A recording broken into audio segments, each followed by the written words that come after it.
tiebreaker are net points in the conference. And going in, the Packers had an 18-point lead over Carolina if it would come down to this, and a huge lead over the New York Giants. So, Carolina and Green Bay, let's score some points. Let's begin at the frozen tundra of Lambeau Field. Cheeseheads enforce not that cold to watch Ray Rhodes and the Packers try to even their mark at 8-8 and beat the Arizona Cardinals, who last won at the Packers in 1949. It's the Chicago Cardinals. 14-3 early. Dorsey Levin scores, and Bill Schrader jumps over. Meanwhile, Carolina playing at home against the Saints. They lead 17-0. Looking to score again, Steve Berline and Wesley Walls. We need to score a lot of points. It's 24-0. Carolina. Mike Ditka knows the deal, but he's not pleased. Green Bay at this point lead over Carolina in the point differential +5. Dorsey Levin, third quarter. 1,000-yard season for him, thanks to this 36-yard run. Later in the drive, Levins, touchdown, late third quarter, 21-3 Pack. Their differential now running total over Carolina is +12. Back to Carolina at 3:11 Eastern time. Berline to Patrick Jeffers. Makes the adjustment, 31-0 Carolina. And at this moment, Carolina's pulled to within 5 points in the differential. A minute later, 3:12 Eastern. Jake Plummer says, you know what? We're going to at least try to play some sort of spoiler. Frank Sanders, touchdown, it's 21-10. And Carolina, at this moment, would be in the playoffs if the guns went off. But we're so far from that, we don't even know what to say. 3:15, Basil Mitchell puts a little oregano, puts a little tarragon, and puts a lot of spice into an 88-yard kickoff return. Touchdown Pack. They lead 28-10, and they're +5. And you know they're being told, Tom, what's going on. 3:22 in Carolina. Jake Delhomme tries to put the Panthers Delhomme for the playoffs. Touchdown. So even though it's 31-7, they're out of this game, the Pack now have a 12-point lead over Carolina. It's as if New Orleans was playing for Green Bay and Arizona was playing for Carolina. Michael Bates, whoop, whoop. Oh my goodness, don't tell me he's gonna do it. He could go all the way. 95 yards, 38-7 Panthers. They're within 5 of the Pack. Back to Green Bay, 3:29 Eastern. Dorsey Levins. Third touchdown of the game. 35-10 Green Bay. They're in good shape now because it's late, +12. But not so fast. Here comes Arizona. Jake Plummer. To Rob Moore, beats 2 defenders. 51 yards. Ray Rhodes. We can't allow points, but they do. Mario Bates, touchdown, 35-17. The Packers lead the Panthers by just 5 in the differential. 3:45 Eastern time in Carolina.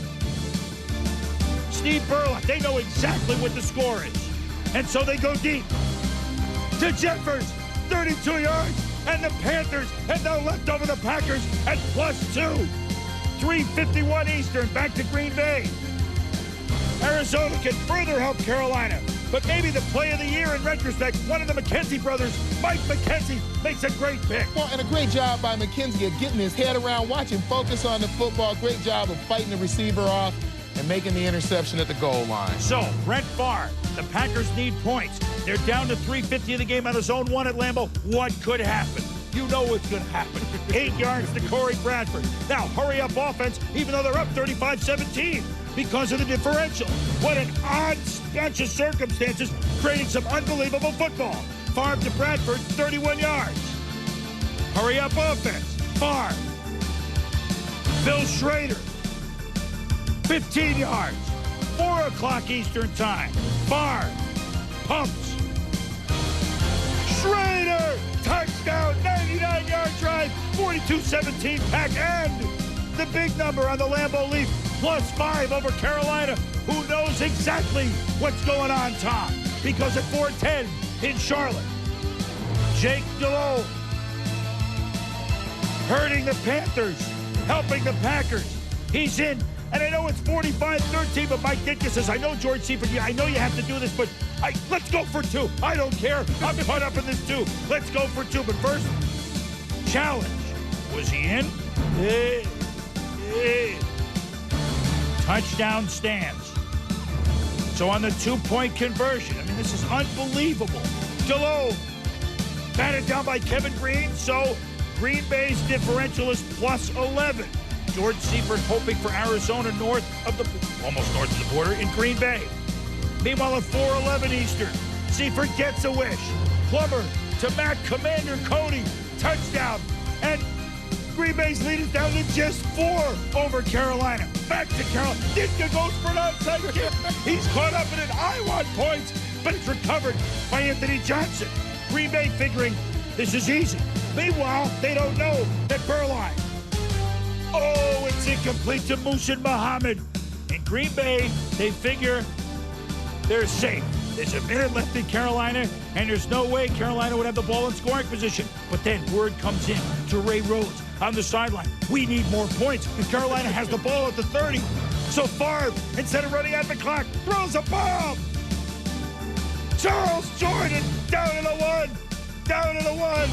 Moments later, Favre, hurry up, tick, tick, tick. To Levens, 4th touchdown, 49-24. Plus 11, the differential. And then, I mean, how many points can you score? 45 is not enough for George Seifert. It is enough for Brett Favre. One of the wackiest scenarios we've seen, but one of the wildest hours of football. The Pack, if Dallas loses later, they become the 8-8 team that goes to the playoffs. Look at the numbers for Plummer, for Favre, unbelievable. As for the Panthers' numbers, their numbers unbelievable. What a season for Steve Beuerlein. 322 yards for him.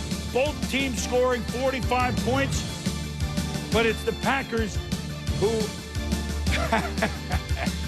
Well, first of all, it's the first time they are not over 500 since 1991. I can't tell you how much I enjoyed listening to you do that. I forgot about Good recreation of what happened in that room. We got to just tell you something. All of us, not only Tommy and I, the whole staff at NFL Primetime and all the staff at NFL Countdown, we were up and screaming at the set. I know this is not the way to design it, to rub it in, but it was not a rub it in. The way it worked out, it was an amazing hour, Tommy. Well, there were literally 3 games going on. We couldn't take our eyes off of them. And watching these coaches' reaction as the points were being scored, I think the penultimate moment for me was Brett Favre literally trying to run out the clock and then getting word probably from the sideline in his helmet that we may need another score there on the 30-yard line. And, you know, I mean, just moment to moment. I think that's what I meant at the beginning of the show. I think this is the way the NFL intended the last weekend of the season to be this exciting.